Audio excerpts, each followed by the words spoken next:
তো দেখো tiger is it দেওয়া আছে ব্র্যাকেটে, আমরা ইটেন দিব না ইটিং দিব? নিশ্চয়ই আমরা কি দিব?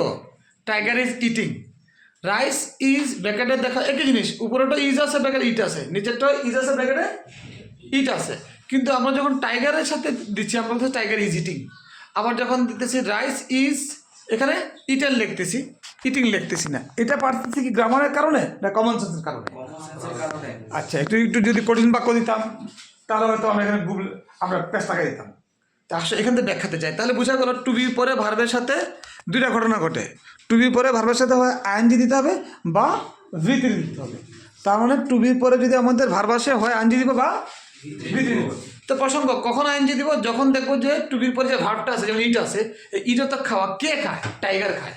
সেক্ষেত্রে আমরা চোখ বন্ধ করে এই ভার্বের সাথে আইএনজি দিব, তাই না? আর যদি দেখে যে না আমাদের টু বির পরে যে ভার্বটা আছে, যেমন ইট আছে, এই ইট মানে খাওয়াটা যে করে সে যদি না থাকে সামনে, তাহলে আমরা ভার্বটা ভিতরে দিব। আমি কি বুঝাতে পারছি?